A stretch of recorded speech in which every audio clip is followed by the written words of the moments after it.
Además de afirmar que sus productos son seguros, la industria biotecnológica aseguró que aumentaría la productividad. Advances in biotechnology can help us produce more food on land we already cultivate or on land that's currently unsuitable for farming. Monsanto submitted a regulatory package to both the FDA and the EPA for Roundup Ready soybeans, the first really big commercial crop. It's really very curious, how shallow actually the science was. They didn't look at routine stresses, drought, plant pathogens, other things that, soybean plants deal with in the environment. In the year 2000, a team of scientists based at the University of Arkansas documented decreases in the size of the root system, and under droughty conditions, these reductions were 25%.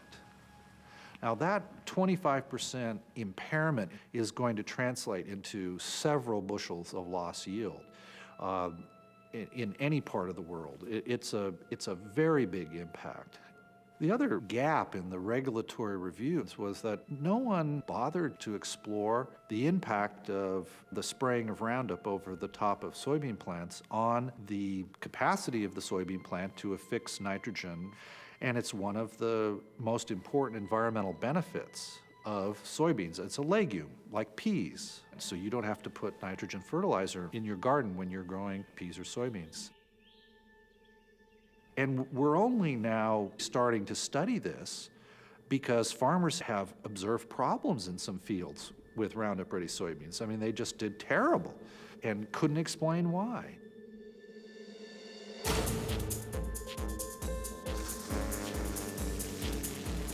Una de las amenazas a la productividad son las supermalezas, que se han vuelto resistentes a herbicidas como Roundup. En el 2003, una supermaleza se propagó por 21 estados. Los agricultores ahora usan químicos más peligrosos, como el 2,4-D, similar al agente naranja, que causa malformaciones congénitas. En lugar de rociar menos herbicidas, rocían más.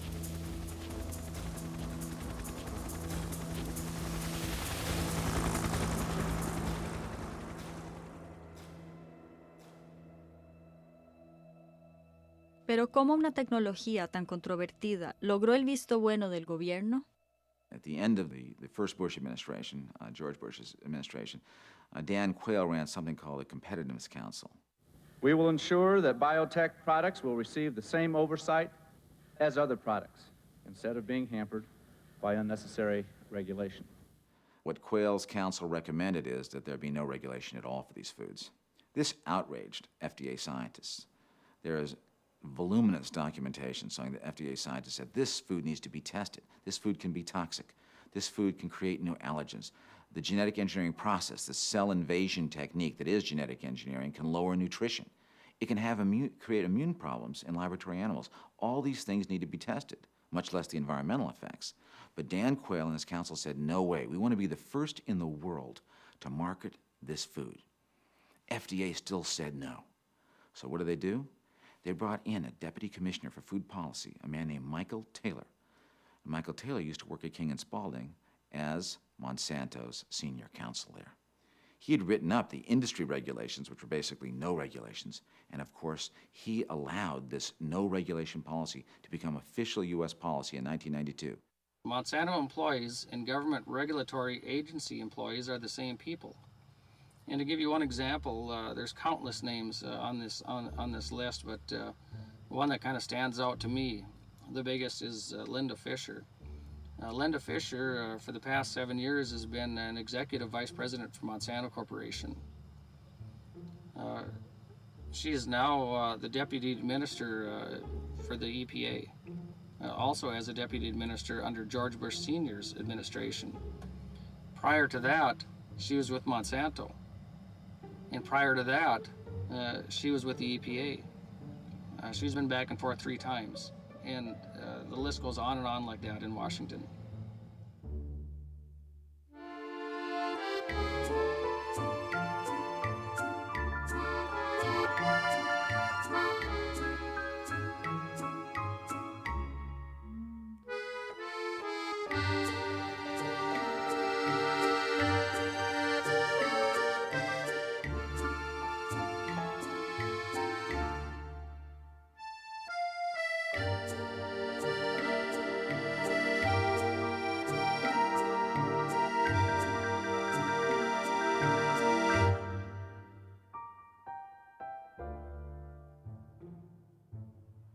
I have written a letter to our Attorney General, John Ashcroft, and I begged him for help with this monumental crisis that farmers are facing and we're facing.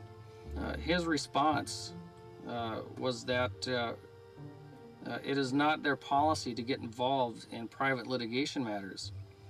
I have since learned that Mr. John Ashcroft has submitted a brief to the U.S. Supreme Court regarding a similar patent infringement case to be heard in October. He preyed upon the Supreme Court to uphold these new plant patents to protect the corporations that own the patents.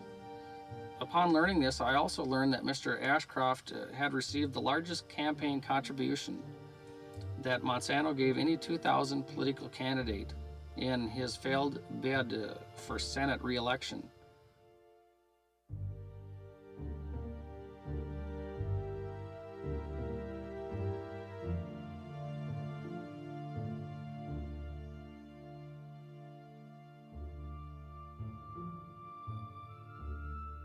Deregulate, which is basically telling from the executive branch everybody to look the other way.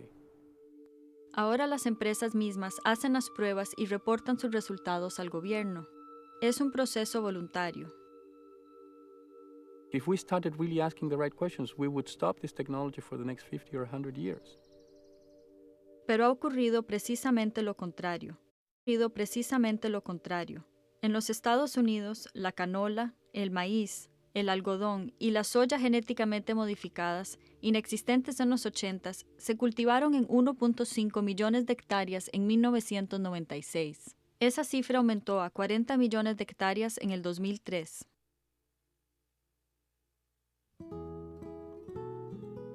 En